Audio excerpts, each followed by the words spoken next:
Today we are learning basketball with Grant Mona.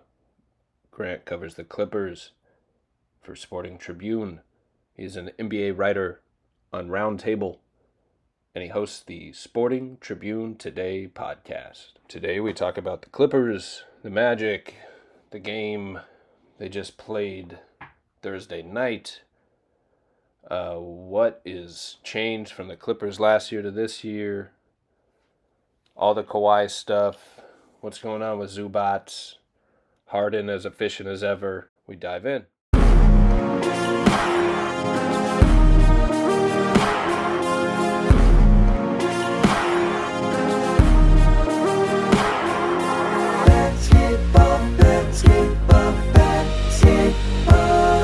With Ryan. Nice to connect like this. Enjoy your work covering the Clippers and the NBA for a while, so I'm glad we can do this. And do a little intro maybe, and I thought we could run through the Clippers kind of as a franchise a little bit, just where your thoughts are on them, covering them this year, and the game last night, and any games you want to bounce around. I threw the Amazon game. We got a little NBA Cup action on, so I figured a little background basketball. We're recording while it's playing anyway. Why not? When you have the opportunity, you know. Yeah. Well, first of all, it's good to connect with you. Thank you for reaching out and having me come on. I am always available to talk about basketball whenever possible. I do a radio show, so I'm used to this whole setup. I'm used to the quirks. I'm used to doing all this stuff. But thank you so much, Ryan. I appreciate it. This is a cool setup. This is my first time for anyone. This is my first time using playback, so I'm going to try to start using playback myself in streaming because I want live reactions to stuff.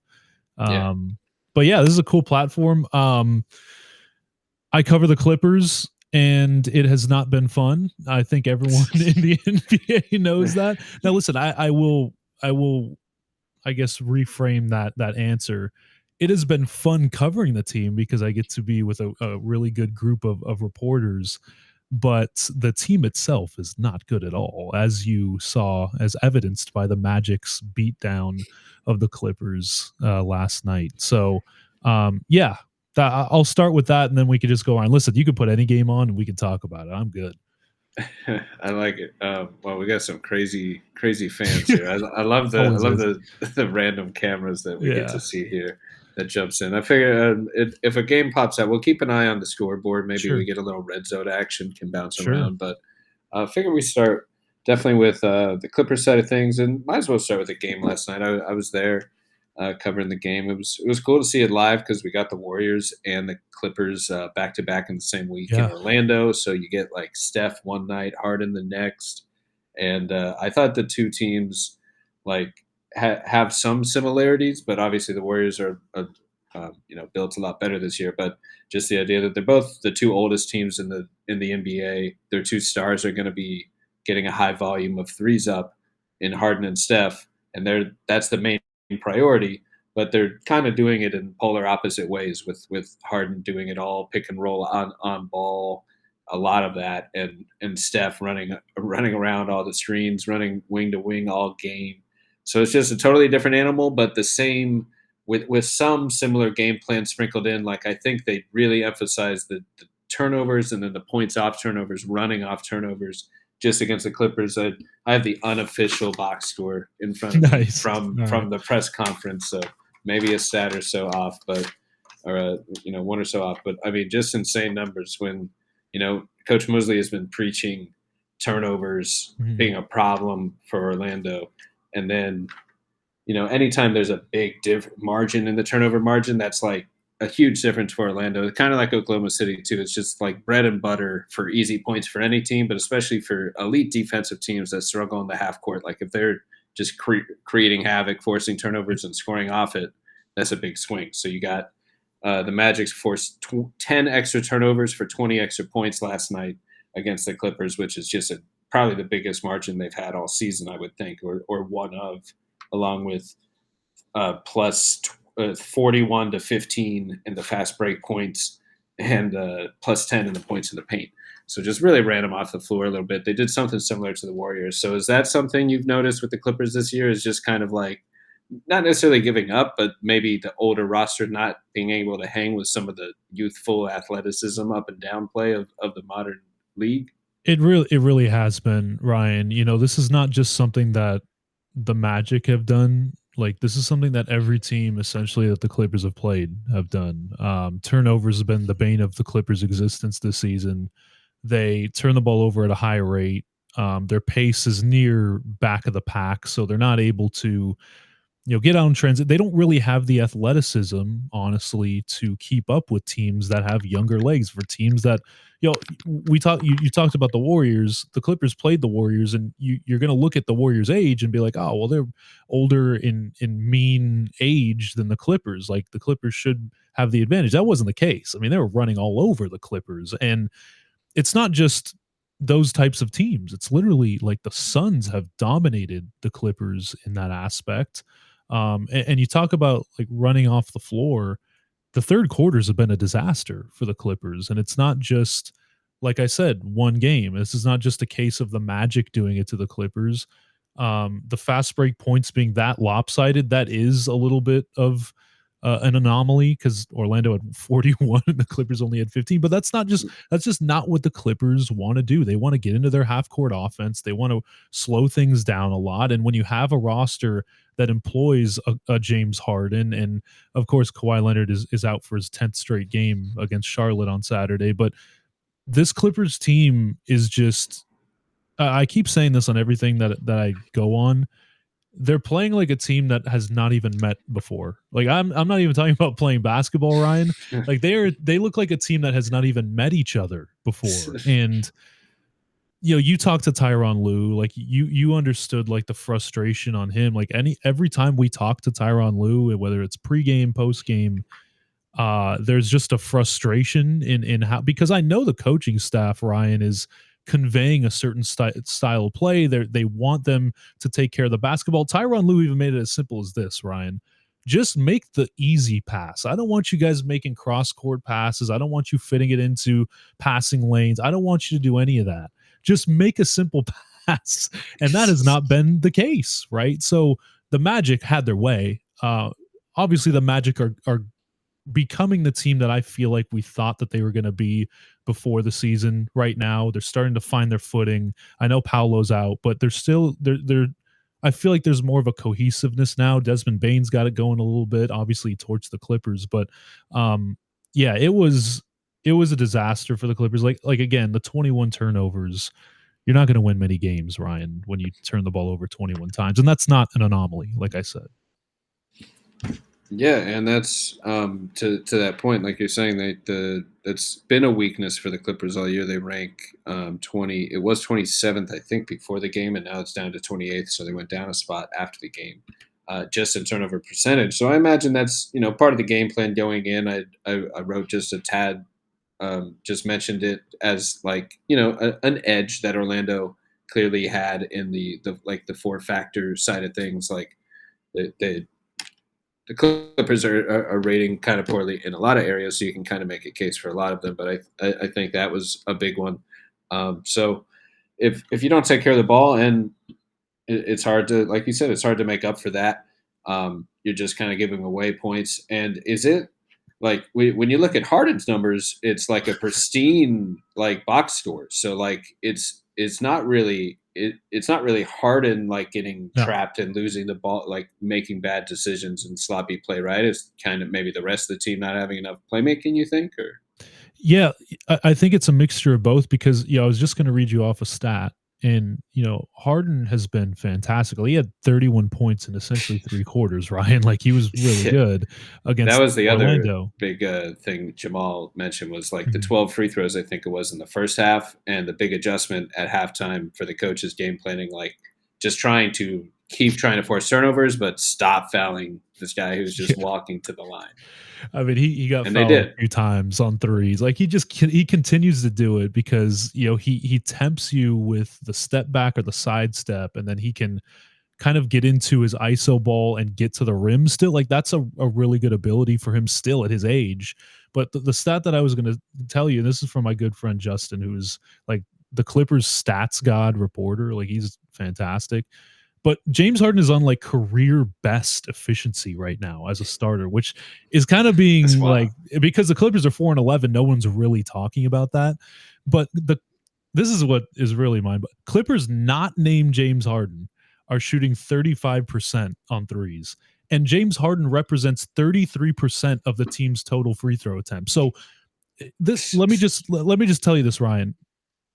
Norman Powell was a guy that could get to the rim relentlessly for them last season. Like, he was putting pressure on the rim a lot. Without him, there's really no one else on this roster. I mean, you could say John Collins, but John Collins is more of like a stretch small ball 5, like plays the 4. He doesn't really, he's not a guy that can just get to the rim and create for himself. Norman Powell was that guy. And without him, that's what Bradley Beal was supposed to be, right? And now Bradley Beal's out for the season. So you take away a guy in Norman Powell that was essentially a big reason why they got the 5 seed, and he's doing so well right now. And you don't have someone to replace that. Now you have Kobe Sanders, who is a 2-way second-round draft pick, who is actually playing pretty well. But that's the guy they have next to James Harden, that's starting lineup, Ryan. Like, you saw it firsthand. Yeah. So it's crazy how good Harden's been, but literally nobody else has been good. And that's tough when you're banking on all these veterans, like in a win now mindset, and then everyone kind of looks collectively past their prime, like as a whole, almost like they're relying on a lot of Chris Dunn on ball downhill driving. Like, you saw that, and he did okay at it, but like, it's just not really his game, I don't think. Like, it's just more of a lockdown defender type that he shouldn't be asked to create like that. And Chris Paul gets his, and so does his thing. He dropped out some nifty moves. You love to see the fadeaway, like all that. The just getting to his spots, getting to his spots. Yeah, he's still tricky where he's getting, like, it's a tough shot. I don't even know if he made the shots, but like it was just cool to see him, like. He's still got it. He can still just juke you out a little bit and get the open space, and like maybe he'll drill it next time. I'm also interested in the rookie a little bit, Yannick Niederhauser. Any thoughts on him so far? He kind of looks like, as a prospect, big length. That was kind of the idea. It was an interesting pick for his slot, but like it was a little like higher, I think, than expected. But I had him on my board. Like, he has, length and some tools. Like, there's something there to, take a swing. Have you seen anything from the rookie year? It might be a few years for him to develop as well. But have you seen anything from him as a rookie? Oh, yeah. I mean, Ryan, when he was drafted, a lot of people were like, why didn't you get Kalkbrenner? Like, Kalkbrenner was right there for them to draft. And the enticing part of Yannick was just the raw talent, I feel like, but the length at which he came into, like, he is already massive. Like, he is a massive human being. And, I went to Summer League, so I saw him in Summer League. I saw him in the preseason. I saw him in training camp, and I saw him, and now I'm seeing him now. And obviously there's a small sample size of him in the NBA and playing real regular season games. But from the time that they drafted him in Summer League, where he was like a deer in headlights and it was like a baby fawn out there and he just did not know how to use his physical talents, to where he is now, where he is at least working on the 3 ball, at Penn State, like he could shoot it a little bit, but that wasn't what he was marked as. He wasn't marked as a stretch 5, obviously. But his athleticism is off the charts. Right now, what it's about is refining those fundamentals, like the footwork, the pace, the spacing, and his shot is actually good. Like, you look at him in practice, and the shot it's like how Kevin Huerter just shot the ball just now. It's not that crisp, but it's a good form. Like, you can see some of the reasons why the Clippers may have got him. And it's not just the shooting part. It's not just that, but he can actually handle the basketball a little bit. Like, he can bring the ball up the floor if he needs to. I know, like, people are going to be listening to this and be like, this guy, you sound like he's prime Kareem, but I'm just telling you, there are certain flashes of stuff that I see from Yannick where I'm like, oh, like, I get why they did it. Oh, he made a pretty nice pass out of the pick and roll. Like, oh, he was doubled and made it, there's some things that I feel like he's learning, right? And he's young, right? He's a young kid, so he's still trying to learn the speed of the game. But it got to a point, and this is unfortunate for the Clippers, but Ryan, it got to a point where Brook Lopez has been playing so poorly that fans are clamoring for Giannis to get real minutes, and he did against the Magic, right? It happened. It happens fast. It happens fast. Yeah. Same. We got Tyus Jones sadly going through the same thing here with Magic fans. Just getting, they want the rookie.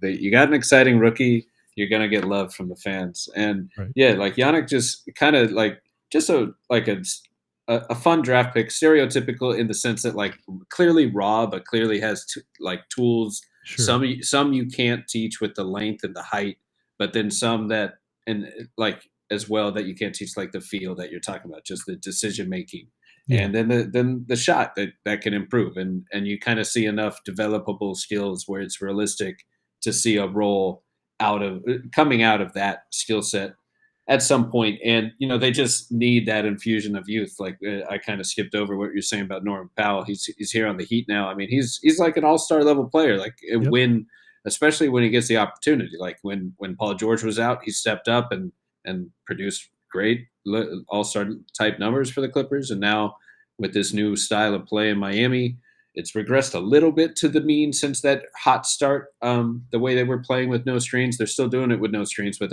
instead of like the top 5 offense, the top 5 and everything, they're like, average and regressing a little bit, but still number 1 in pace and number 30 or in pick and rolls. So running the fewest pick and rolls per game, still the Heat. And Norm Powell is a big part of that because he's one of those guys, like you said, that can get downhill whether he has a screen or not. And there's not very many guys that can self-create, get downhill, get to the rim off the dribble, let alone do it without a screen. And John Collins is that vertical play finisher threat. We saw that with that. I call it the stink face slam, where you just make a face when you see that type of dunk. He threw that one. He threw one of those down last night. Yeah. That was just mean. But he's getting up for that. He's dunking over. What was it? Dunking over planes in the dunk contest. He dunked over something, the most ridiculous dunk I've ever seen in the dunk contest. But he's not doing it off the dribble. To your point, like he's a play finisher, a lob threat. Sure. So you just don't have that explosive off the dribble guy. You're missing Beal as a scorer. So there he is, right on cue, Ryan. There he is. I mean, Norm Powell's he's an electric type scorer for them. Like I think there's a reason the Heat like kind of believe in their team, and I think he's a big part of it. Without Tyler Hero too. Yeah, they've been really productive without them. So with Kawhi, I was going to say, what are your thoughts on the whole off-season situation? Is any of that lingering over this season? All of the drama, not that it's causing the Clippers to suddenly like lose a lot of games, but like is all of that noise, like, does it feel like it's affecting the team at all? I don't think so, Ryan. And a lot of fans are commenting and like, oh, it seems like there's a camaraderie issue or there's a locker room issue. And like, I'm in the locker room after the game, and these guys they're fine. They're laughing with each other. They're joking with each other. Most of the time, these guys are just like working through like sets that they ran. I see them kind of saying like, if you're in this spot, I'm going to go here. There's just a lot of that going on in the locker room. So I don't think any of that off-season stuff is affecting these guys. It's literally just the play on the court that's just been bad. And, I think after media day, where they had to kind of face the music, right? They had to really, they sent Lawrence Frank up there. Kawhi took the podium, and everyone just kind of laid everything out about what was going on. And we kind of expected that they weren't going to make any ridiculous remarks. We kind of just, there's an investigation and we're going to move on. That's kind of how it's been. And since that moment, like since media day, where everyone made a big deal about, them not answering all the questions or not answering them correctly, I think it's just been about basketball. And for these guys, there's a bigger worry than an aspiration allegation against them right now. And the worry right now is like, what is the direction of the Los Angeles Clippers? How is this team going to get back to a play-in/playoff spot at this point? Like, how are they going to revive this brutal start that they've been on? There is like, we have not talked about aspiration since media day. And that's amongst us reporters, but even amongst the team, like, Ty Lue, people are like, oh, well, Ty Lue doesn't have a grasp on this locker room. I disagree with that. I think Ty Lue has if anything, he is the guy that you would trust in a situation like this because he is such a player's coach. Like he learned from Doc Rivers, right? Doc Rivers was a huge player's coach, and he still is. And Ty Lue is essentially the same way, right? So Norman Powell continues to make threes right in my face as I'm talking about the Clippers, but he heard us, man. He heard us talking. But I think this aspiration thing, like, I don't know when this is going to get resolved. Like, I talked to all of our, my fellow reporters, and we're all trying to like decipher like what's going on, and we're all just like, they're not going to care about it until at least after the All-Star break, because the it's in LA. It's at the Intuit Dome, is hosting the All-Star game. Right. They don't want that lingering over. Now, will there be questions about it at the All-Star game, Ryan? Yes, obviously there's going to be questions. Like Steve Ballmer's going to take some microphone at some point, or Adam Silver's going to take some microphone at some point at one of these events, and someone's going to ask about it. But I don't think really anything's going to come from Miami. I agree with you. Little like Zoom. I was just wondering, does the Zoom handoffs, does that count in the screenless handoff action? I don't know what. I think it's just the pick and rolls. I think it's just the pick and rolls that counts. I saw it was they just keep like you said, they keep running Norman Powell in your face with it. And do you think that losing Norman is the biggest difference from last year? Because like going into last year's going into the playoffs last year in that first round, even, I mean, we're talking about like, what was it? The third best defense in the league, 8th best point differential, 40 or 50 wins on the dot. Yep. Harden and Zubac looking like all NBA level guys with Kawhi in and out, a mean alley-oop on the screen as we're talking. So how do we go from that to this overall? Like, what is the biggest difference just from last year, this year? Is it not having Kawhi and also losing Powell? And then has there been a drop off from Zubac at all? There has been a drop off from Zoo, and Zoo took this huge leap, right, Ryan, last season, where he was literally in all NBA conversations at some points at the end of the season, because over the last 20 or so games, he was averaging like 22 and 12. Like he was a monster, right? And he was in the defensive player of the year conversations, right? Because he played his way into that.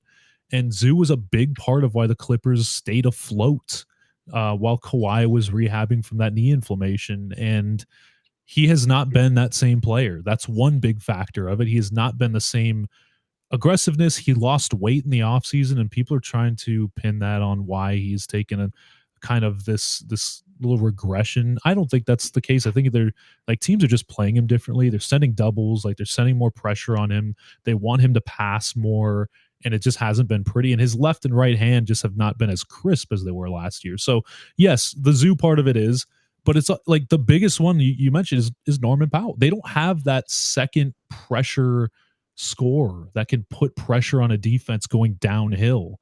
They don't have a guy that can just get you. Like Norman was a guy, Ryan, that you can just key in for 18 to 20 a game. Like every night, it was just like, it may be inefficient sometimes, and that's rare for Norman, but he's going to get to 18 to 20 either at the free throw line or just by a product of his offensive talent. And they don't have anything like that outside of James Harden. Even when Kawhi was in there, they didn't have a specific type of player like Bradley Beal was supposed to be next to James to do that type of stuff. And, like Kawhi's a mid-range master. Like he loves to get to the post. Like he loves to do all of his work there. He's improved his 3-ball a lot over his career, but he's not really like a downhill type of guy. Right. So they're missing that. That's just, they are. And we're talking all about offense.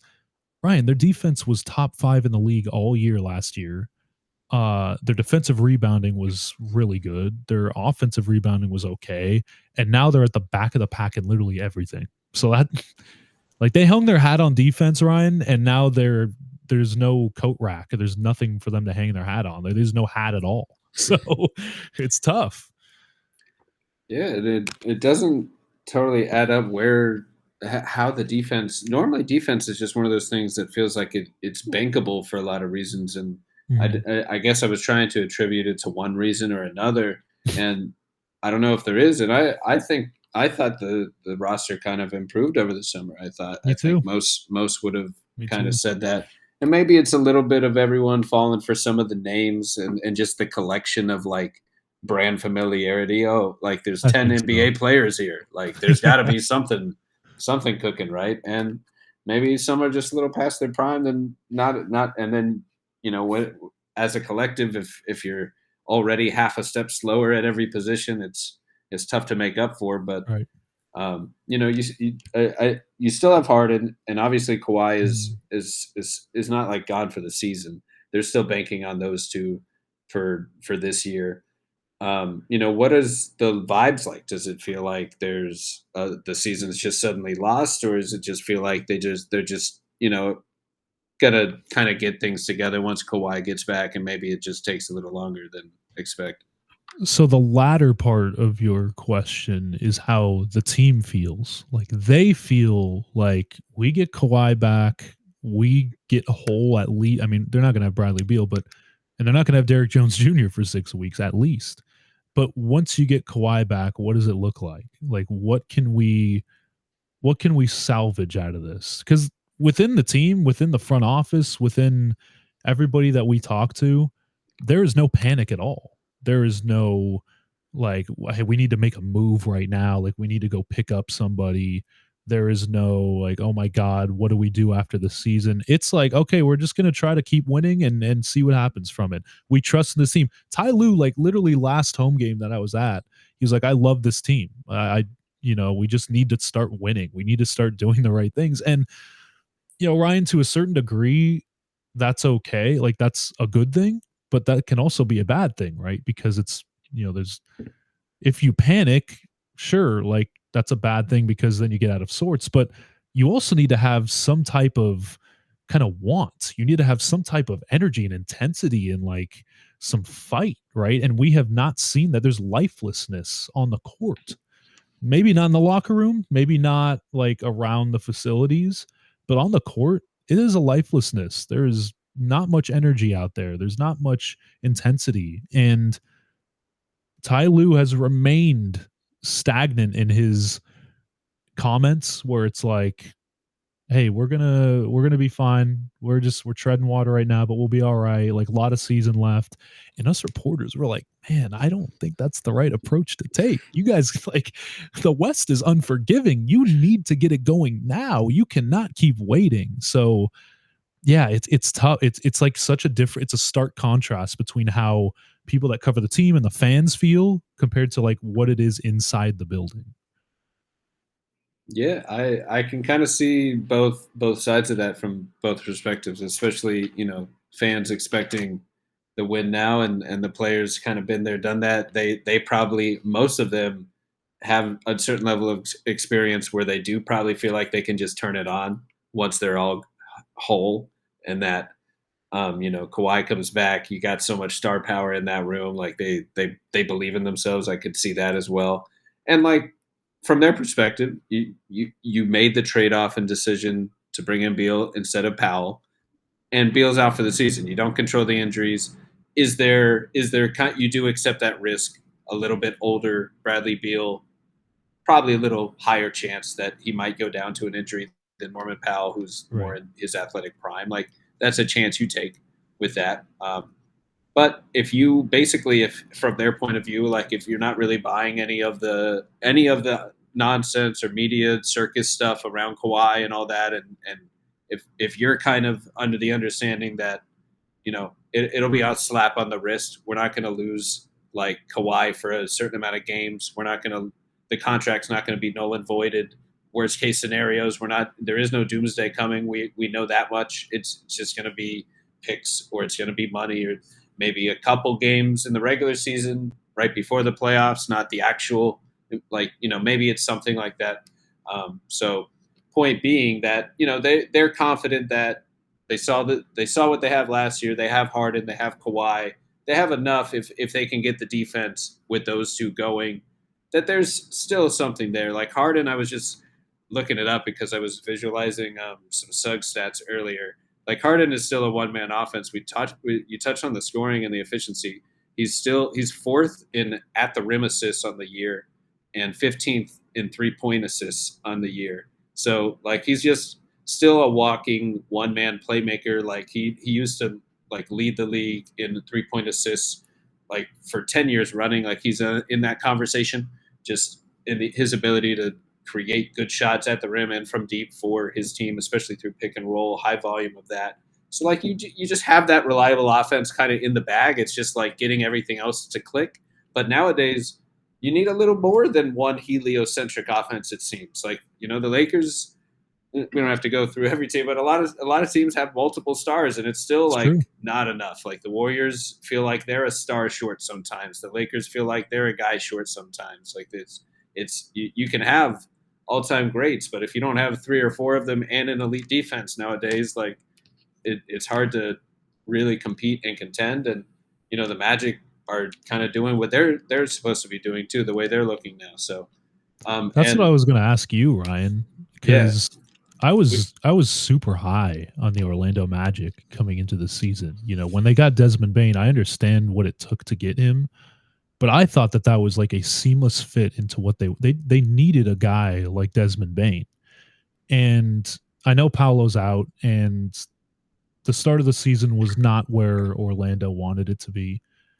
But right now, like, what is the reason for Orlando's kind of, I wouldn't say renaissance, but the reason why they've looked more like that team that I think all of us expected? Like, what would you say is the reason? Because they've been doing it without Paolo, right? I mean, you incorporate Paolo back into it and maybe it looks different, but what do you think?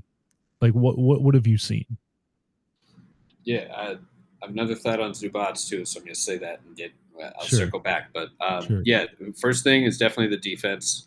I want to say the Magic lost to the Pistons in somewhat embarrassing for them fashion, just not showing up enough effort-wise. Got a little called out by the coach.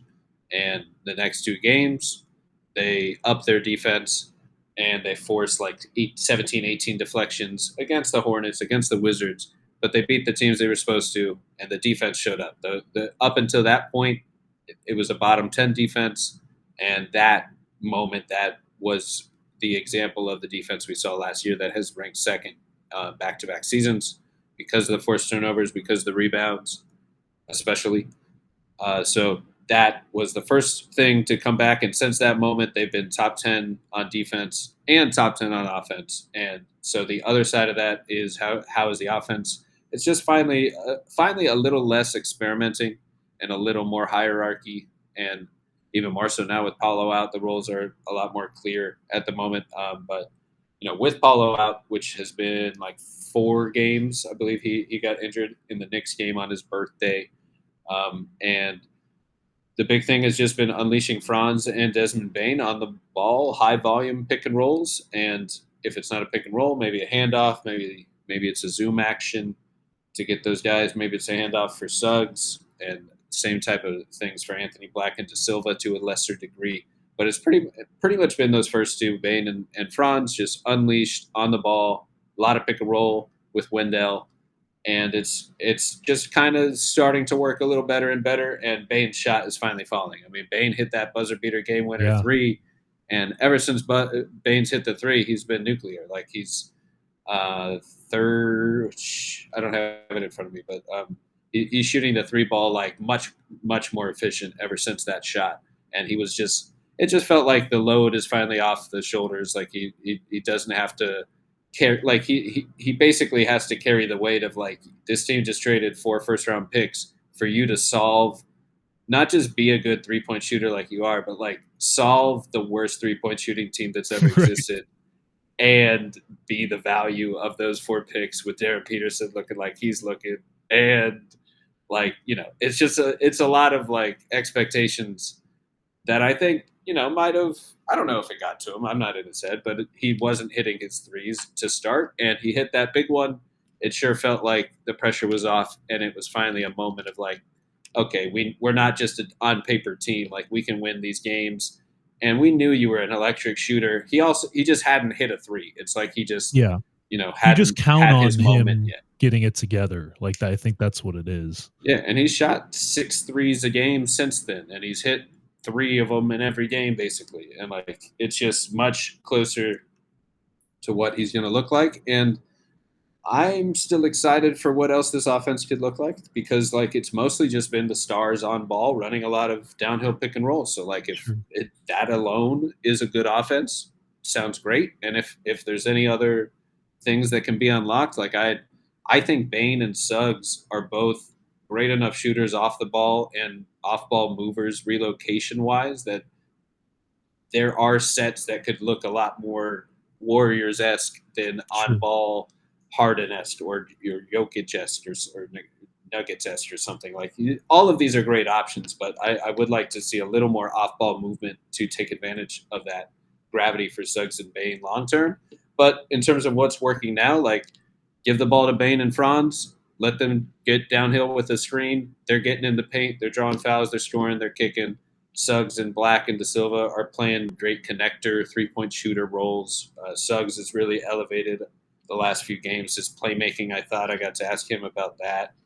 And then Zubac, I wanted to give a shout just because, like he was like I'm right there with you. Like he was all NBA level, I thought, at all D level, like as good as of a resume, kind of as Harden as last year. Like I would have been fine having him represent the Clippers in that sense. And I asked Ty Lue about like his play before the game last year, and he was raving about all of that. I think I straight up asked him if he should like be Defensive Player of the Year or have that consideration, and he very much praised his big man for all he does, and then he pointed out that he was also vital to the offense as a short roll playmaker and kind of catching those rolls from Harden and just quickly shuttling out the pass to the corner shooter. Really, and like you're saying, it's maybe not processing as quicker this year for one reason or another, and all these different factors might have play affecting the defense too. So I'm just wondering, I guess, what his drop off seems to be the biggest factor to me, along with not having Beal, losing Powell, and also not actually getting Beal to replace it. Kawhi's always kind of in and out of the lineup. True. You kind of know what you're getting with him. But it seems like if the defense is that much lower, I don't know, and the offense isn't quite clicking, and Harden's been this efficient, it feels like Zubac is kind of standing out a little bit in his drop off. But like you said, it's been felt. Like, I talked about Zoo kind of getting it back together the last 10 games. Like his last 8, he's been 18 and 13. Like that's pretty good, right? As the starting center. And he's had 7 double-doubles in those 8 games. So he's starting to look a little bit more like that Zoo. But I don't think, Ryan, that they need him to look like just Zoo. They need him to be like something better than that. And can Zoo get to that level? Like that's the question. Like, can Zoo unlock something else with his game? Coming into he was top 30 last year. Like they need that kind of a guy. Yeah. And like coming into the season, there was a lot of people were like, is he gonna extend his rate? Like, is he gonna shoot more mid range? Like, are they gonna use some more pick and pop as opposed to pick and roll and like out of those short rolls? Because like Zoo, we've asked Zoo this, like, can you shoot the ball? He's like, I can shoot. It just hasn't been within our offensive system. Like we just haven't needed me to do that. And like that's what everyone thought coming into the season. Like, they're gonna unlock Zoo even more. And we just haven't seen that. Like he's at 1.4 stocks a game. Obviously, like this defense is just bad on the perimeter in general. So it's hard for it's kind of like the Rudy Gobert thing where back when he was with Utah, like their perimeter defenders were so bad that Rudy Gobert was just getting funneled like really downhill stuff, and he'd had to go like help on the perimeter a lot, and that took away from like what he wanted to do. I'm not saying that Zoo is Gobert, but it's kind of the same concept, right? Where he's having to do a little bit more because he's asked to do a lot more for this team. And I know that Zoo is going to continue this trend. Like I think that even if he doesn't get to 20 and 12 a game, like he'll be in that 16 and 12 range at the end of the season just because of his talent down low. But like it's a big talking point right now, like why Zoo hasn't been that type of guy. And to be honest, there's a lot of questions, Ryan, about the Clippers, and it's like just one of the things that we have to talk about. Yeah, and I definitely think it's one of the factors, like you said, like if you're kind of expecting him to be your cornerstone or kind of your franchise anchor in a sense down low, it's tough to ask him to do everything or to ask him to do much or to do too much when he might be only capable of a certain role. And it's a lot more effective when you can flank and build a team defense, flanking strong defenders together, than just asking one guy to be Dwight Howard or Rudy Gobert or something and just clean everything up. That's not really how defense works nowadays. Looking at the Wowie combos from PvP stats as well, Harden and Zubac, negative 7.6 net rating together so far, 380 minutes when they're on the floor together. But a worse negative 19 with neither on. And the Clippers are positive with only one on, though it's a little lower minutes there. So that's interesting too. Is there any unsung heroes is the word I'm looking for, like role players that might need a little shine that actually are maybe playing pretty well or maybe could use a bigger role? Kobe Sanders. Kobe Sanders has been really good for the Clippers, actually. And before him, it was Cam Christie, Max Christie's brother, who's again, like, the Clippers have a lot of raw talents. I think they drafted some guys that are just, they're going to need a lot of development, and we've seen that over the past few years. But Kobe Sanders, I think the biggest thing, and the reason why he's now in the starting lineup with a whole bunch of veterans, is because he just shows like veteran poise. Like, he shows that he's not affected by high pace. He had a few bad turnovers against, like, honestly, the game against the Magic was probably his worst performance of the games that he's played this year, because they kind of sped him up a little bit. They put more pressure on him, but as a catch and shoot guy, like, he wasn't really known as that at Nevada. And we asked him about it, like, you didn't really do a lot of catch and shoot. You were more dribble pull up, and like, are you working on both?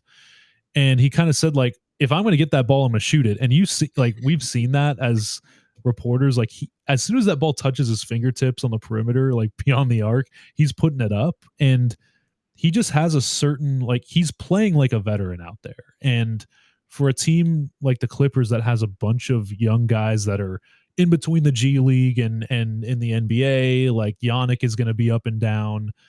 Jordan Miller is a guy that was with the G League team for a few years that right now has hamstring soreness, but he probably would be playing. Cam Christie's up and down. Kobe Brown, like, is a guy that really hasn't blossomed into anything that they wanted him to.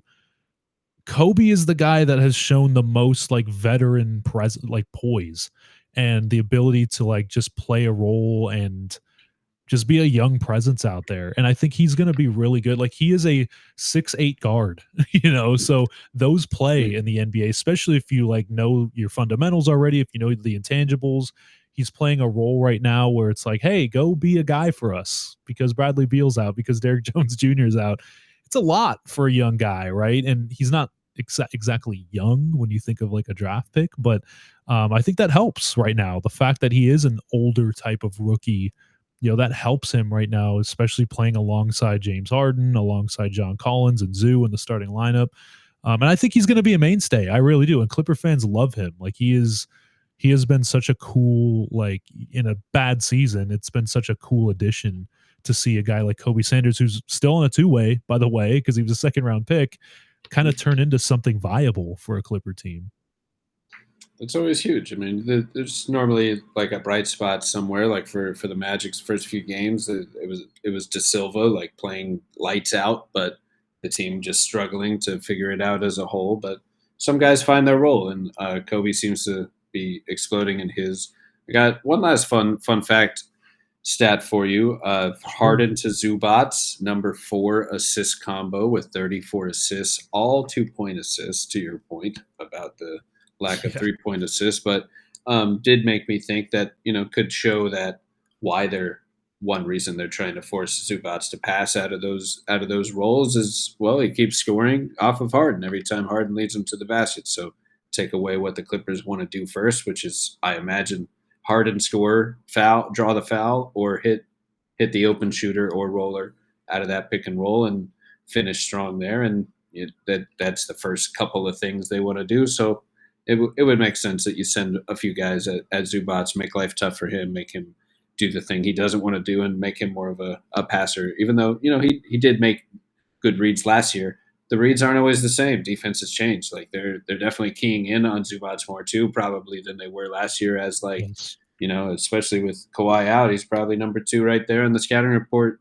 after Harden, and you kind of already know there's not much you can do to stop Harden other than not foul him. So maybe even from there, it's like, all right, let's just take away the second and third option and let Harden get his, because there's only so much we can do. Anyway, that's how I felt about guarding the Warriors too against Steph. Like it's just either just let Steph get his or let everybody else beat you. Like I kind of go back and forth between the game plan of where I end up, but I don't know. At a certain that's point, how it is with Jokic too. Yeah. Like Ty Lue, after Jokic put up 55, by the way, that was an out of body experience to watch that. Unreal.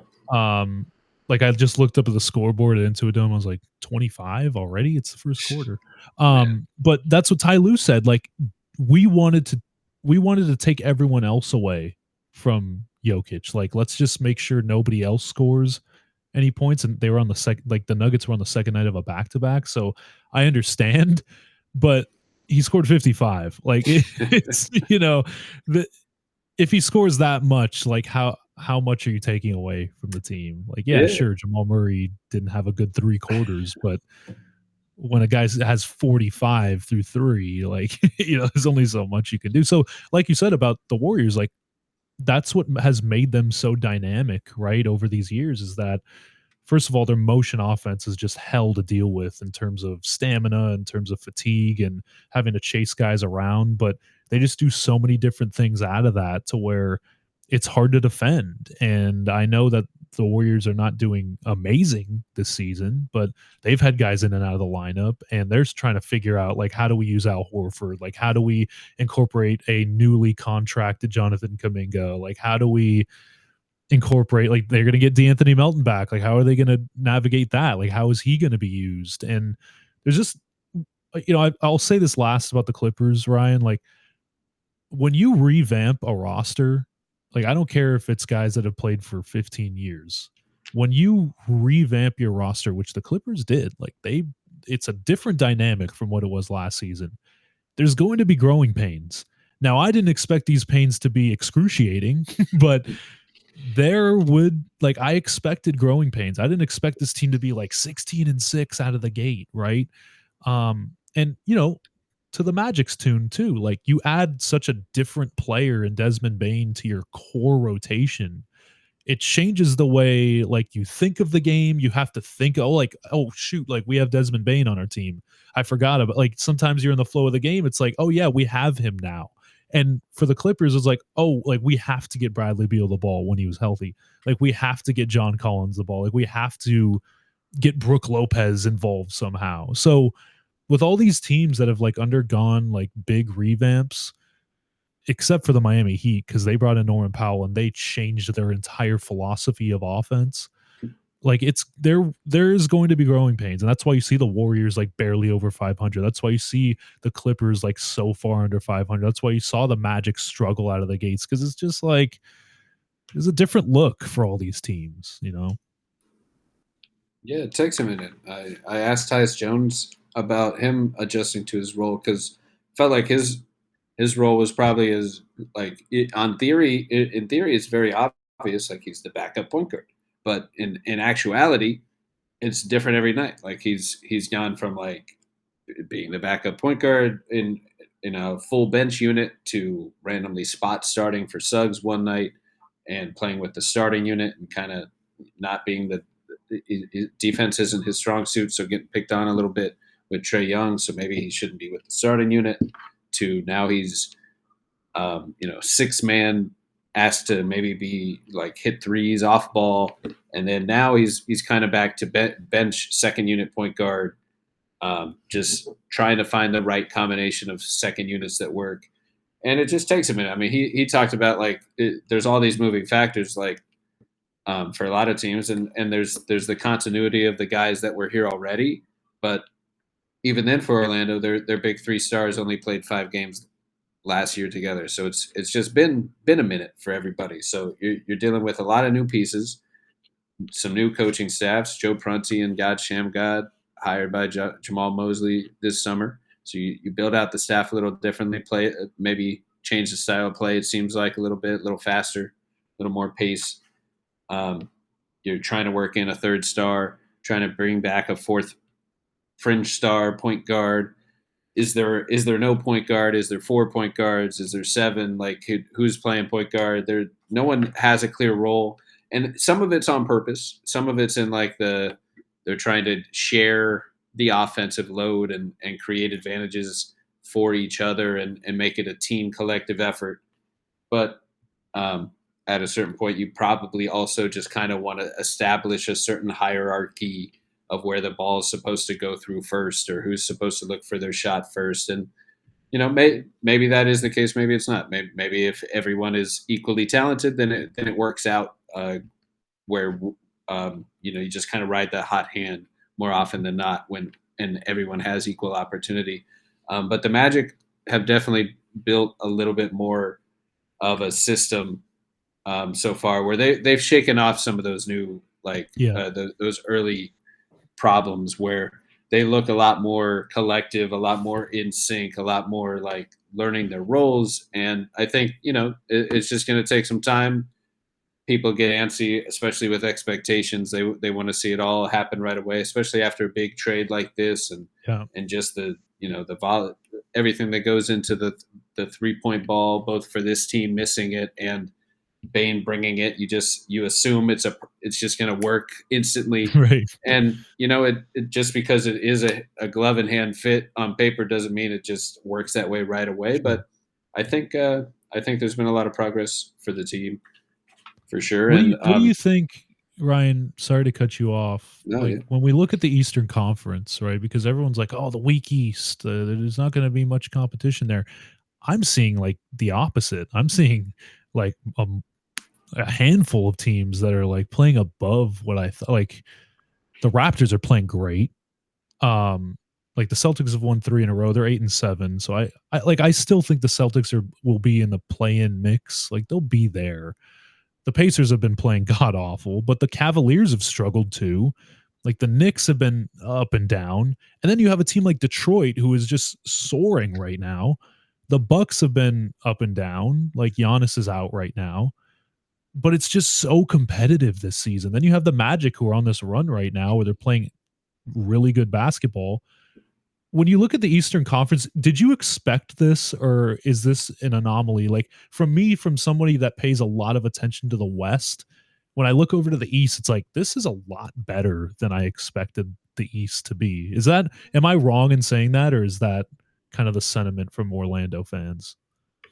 Yeah, I think the East is a story of like the surprise teams right now, where all the like expected contenders are kind of not, maybe a little lackluster, struggling out of the gates, just looking a little like average or closer to average, not world beaters like the top of the West necessarily.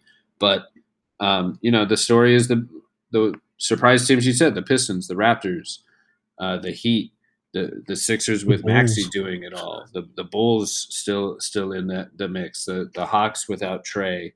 The Pistons with Durant, we mentioned off the top. Like those teams, Conca-Nipples Hornets early on for a second, but they're kind of losing more now. But whereas the other teams that we kind of expect to be there, the Bucks, Celtics, the Cavs, and the Knicks, they've just been a little, not blowing the tops off the league or anything like that. They've just kind of looked about as expected, or even a little worse than expected. So I think between all that, like, you have the Pacers and the Celtics taking a step back this year. You have the regular contenders looking a little more mortal than normal.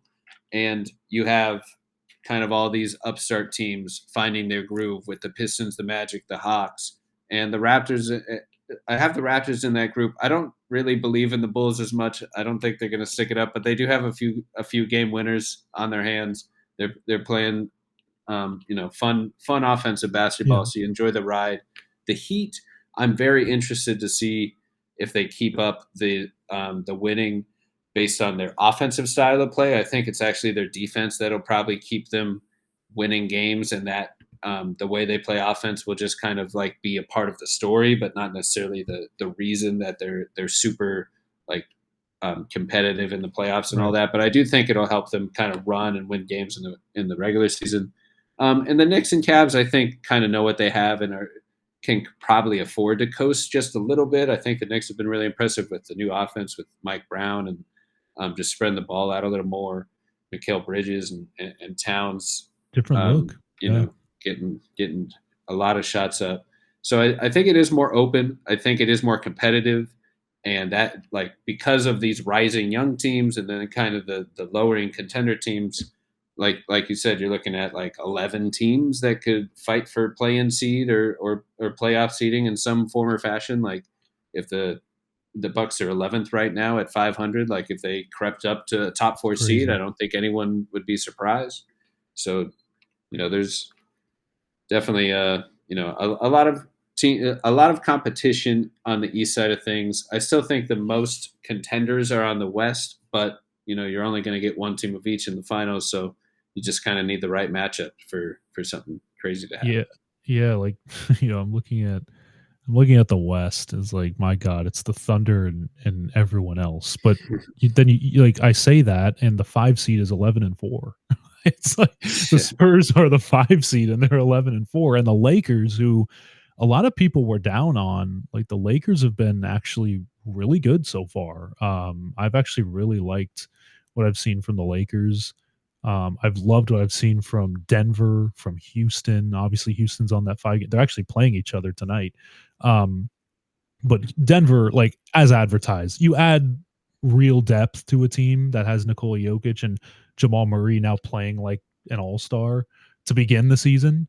Like, obviously they're going to be 11-3. Then Houston, like they have the best offense in the NBA. I don't think anyone expected that without Fred VanVleet, but like Reed Shepherd is starting to get himself going. Like Kevin Durant has been, but Şengün has been great. Like Jabari Smith looks like a real option. You just like that team was always going to be, like, to me at least, was always going to be really good because of the talent that they had. And then the Spurs have surprised me too, Ryan. Like I didn't expect the Spurs to be this good immediately. I think they'll fall back a little bit in this Wemby injury situation. I think they'll start to be more in that 6 through 8 range. But there's been a lot of like I think, like you said before, this whole season has been like a season of surprising teams that are just like, whoa, I didn't expect that from this team. I didn't expect them to be where they're at right now. And like, I know it's so early and all these teams could be just flip-flopped around, but it just is a crazy NBA, not just in the Eastern Conference, like the West too. The fact that the Spurs are the 5, like the Suns are actually a like competitive team this season. They're 9-6. So yeah, it's just a surprising NBA season. Yeah, it feels like parody in full bloom, and the injuries being a real factor with stars, just kind of like when there's fewer stars available and so much talent, like it's just ultimate parody of the volatility of the 3 ball, plus whatever teams can kind of collectively play real defense out of the gates. I think is huge. I think I agree with pretty much everything you just said there. Like the Spurs have surprised a lot. Wemby's growth and development has been insane. He's a one-man world beater, like MVP candidate, deep boy type of guy right out of the gates. As long as he plays enough games, like he'll be contending for those awards forever. And the Spurs will be great as long as they have him, let alone all their young talent. But I do kind of like, I think if he stays healthy the rest of the way, like they could be a legit playoff team and all that. But without him too much this year, I just don't know what they're going to look like without him. I don't really trust it as much. But the other two for sure, like Houston's big 3 looks amazing together, much better than I expected right out of the gates. Like I thought they wouldn't necessarily have enough playmaking. You mentioned you lose Fred VanVleet. Just where's the playmaking going to come from? But clearly it's been Şengün and Thompson as well, not necessarily as a point guard, but just as a cutter and drive and kick guy. But man, Şengün's been really special. Looking like him and KD in the pick and roll is really hard to beat. That's been a tough combo. I did not necessarily envision as much when they first mentioned it. But when you have a top 4 defense and you have a couple of these 3-point shooters that you can rely on, with Reed Shepherd could probably get some more burn and really test those waters, see how much they can get out of him. He's been lights out. But the big three just complements each other so well, like better than I expected, and that's just flatly it. Same. So like you have a big three, clear all stars, all complementing each other like that, and an elite defense. That's a contender. Like full stop. You don't have to like now we just roll out the ball and see who wins the matchup. But like they're definitely in that contender status. And same with the Nuggets. I mean, you got AG next to Jamal and Jokic and all that depth you mentioned. Like they clearly upgraded their depth with not just names, but like guys that clearly fit roles that they needed and can be clear rotation guys for 15 minutes a night on a bench lineup, or especially once you just have the Jokic factor, all these guys get the play finishing bump, like Tim Hardaway Jr., especially like just a perfect play finisher shooter type off of a Luka or a Cade or a Jokic, where he's going to be a lights out guy. So you got those. I mean, those are some real contenders. So yeah, I think all three of those teams with the Thunder are like the clear contenders, kind of above everyone else. The Spurs are still hovering around, but only one of them gets out of there, and one gets out of the East. So, if the matchups shake up, right? I mean, maybe somebody upsets the Thunder, and then they have a bad matchup in the finals. You never know. Well, that's that's what I've always said. We always make, and I say we, like media and like fans, we always make predictions. Like I remember, was it 2022 or something? Like when the Lakers got Westbrook, and it's like, oh, it's going to be Nets and Lakers in the finals, like KD and James Harden. It's like that didn't even come close to happening. It's like we make these general assumptions about. That's why I personally don't like to be that type of person, like, oh, this is my finals prediction in August or like September. I'm just like, there is so much basketball to be played. We have no idea who is going to be even in the playoffs, let alone in the finals. Like, Ryan, did you expect the Pacers to make the finals last season? Because I certainly didn't. That was not on my bingo card. I did not expect the Mavericks to make the finals in 2024, right, against the Celtics. I did not expect the Miami Heat as the 8th seed to take on the Denver Nuggets in 23. Like, I didn't like the Warriors. Yeah, in 22, I can understand that. Celtics, I get that. Like, that one was okay. But then you had Bucks Suns in 21. It's like, we never know. 2020, even the bubble, like the Heat made it as, the 8th seed or whatever they were, right? So much volatility in the NBA nowadays to where I just can't be the one to be like, oh, this is what's going to happen and this is what is not going to happen, Yeah. Like by the end of March, Ryan, we could be doing another show and be like, man, the Jazz is the 4 seed. Like, what happened there? It's just like, what is going on here? Where'd it come from? All it takes is one move. You never know. It's the NBA, that parody. There's a lot that could happen, and it's always interesting to see it shake out. And there's so many good teams. I mean, pretty much any of these teams could pop back into the mix just like that. But man, super interesting. I think we covered about everything I can think of with the Clippers and the Magic game there. Was there anything else that popped out to you about the game or teams there? I wanted to ask you one last thing about the Magic. I am intrigued by Tristan da Silva, and I want you, and I think a lot of people are. What makes him so intriguing to not just yourself and people that cover the team, but like fans as well? Like, what makes him that, like, oh, this could be something?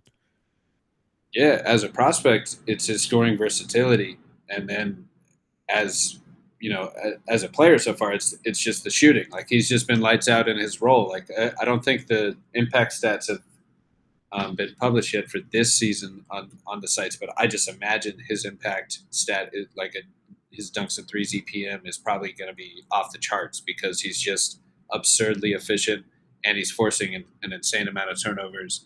So like his winning impact just breaks most metrics because he's forcing steals, hitting threes, cutting for layups. Like, all his shots are incredibly efficient. He's making a lot of them, and he's forcing turnovers. So he's doing everything you can ask for in his role. And his role is relatively small. It's like the 7th man, essentially, at this point, but also spot starter, like clearly in the top 7, clearly versatile enough to spot start for a few different positions.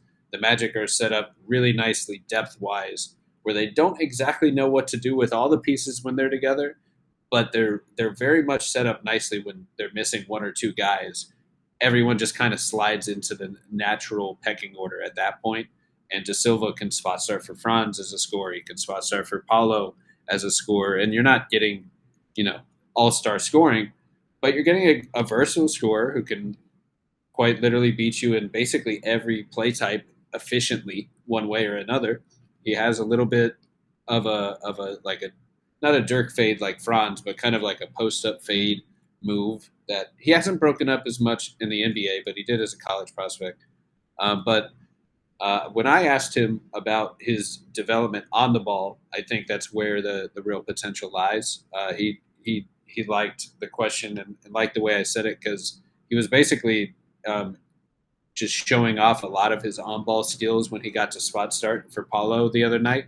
It was his first start of the season, and he doesn't really get to show it that much. So he had a time where he was just dribbling through defenders and showing off the ball control, and another one where he stepped into a pull-up three and pick and roll because he gets to operate the pick and roll. Normally he's standing on the wing, waiting for the catch and shoot, cutting, or attacking a closeout.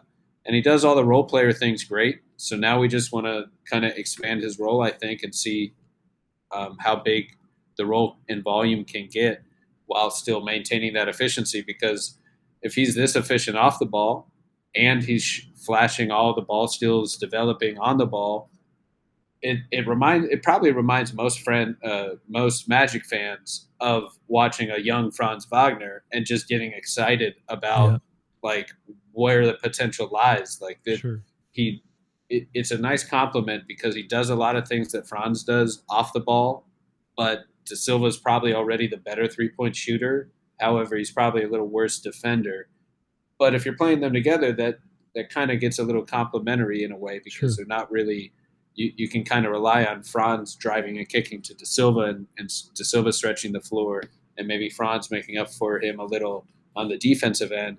But neither of them are negatives in any of these aspects where they're fully covering up for each other. So, De Silva's lights out shooting, super efficient on cuts, incredible off-ball mover, forcing turnovers, reading passing lanes, jumping and making up for maybe a little bit of less defensive impact, but doing so with forcing turnovers and jumping the passing lanes with anticipation for steals that way. So they're excited that, he has clearly an off-ball role filled. He's got his role on this team done, and now it's pretty much just how much bigger can it get, and could he be a third scoring option for this team one day? Or I think on any given night he already is one of the, wild card X factor scoring options for this team, where, he could easily, he's already leading the team in threes made on the season, and he's 41% on catch and shoot threes on the season. It's clearly worked, whatever his role and whatever they're asking him to do. So, now it's just about expanding the volume, I think, to see how big it can get. First in catch and shoot 3-point volume, third in catch and shoot 3-point efficiency, tied for second in scoring efficiency. Those stats were from Ryan Kaminsky. Hey, I was going to say, they sound familiar. From beyond the arcade, wherever that is. Nobody knows where it is. It could be that's good stuff. That's kind of why I asked about him, because that's really good stuff in terms of versatility. But that's it. That's all I wanted to ask you, because I'm a big, over here on the West Coast, I actually have another friend that's a Magic fan, and all he sent me was your mascot dancing after last night's win, and I was like, yeah, you can have this one. But that's about right. You got to celebrate stuff with the song. I'm guessing the song. With the song, I'll sing the tune. I'll root for the Magic as long as they don't just wallop the Clippers in their next matchup. But that's all I got, Ryan. That's all I wanted to ask.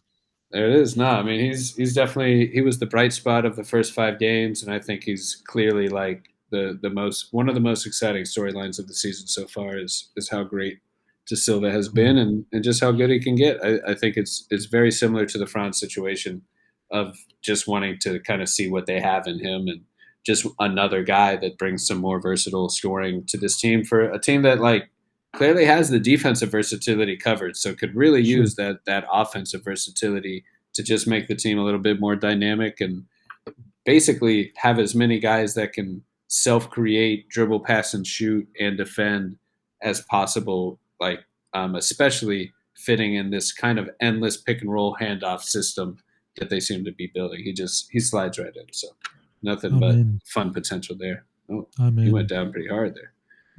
Yegor Dayomin. That's how they want me to say it. Or whatever it is.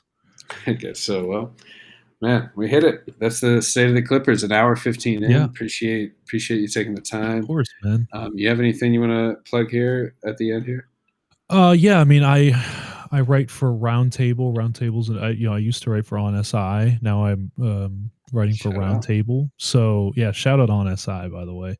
Because Ryan is on there. You guys should check out his stuff. Shout out to the On SI team. Yeah, that's right. So I write for Roundtable. I do Lakers, Clippers, Warriors, Lakers. Who else do I do? Nuggets, Bucks, Timberwolves, bunch of teams. So I do stuff there. I have a radio show that I co-host and produce on the Sporting Tribune Today that is on all audio platforms.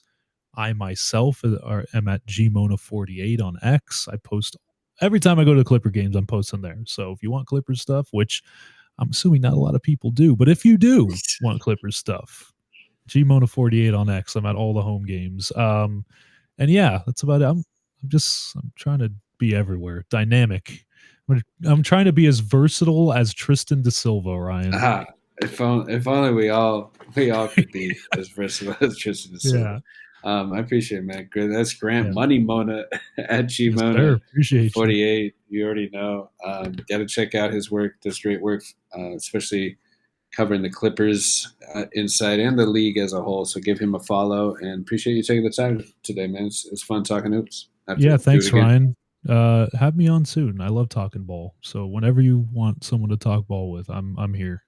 I dig it, especially these playback streams. I'm trying to get a little more regular schedule for the playback. We'll see, but we're trying to get at least one away game per week or something. But these basketball schedules are crazy. We just try to keep up with it. But we'll see. But thanks, man. I get it. All right, man. Take care. I'll see you soon.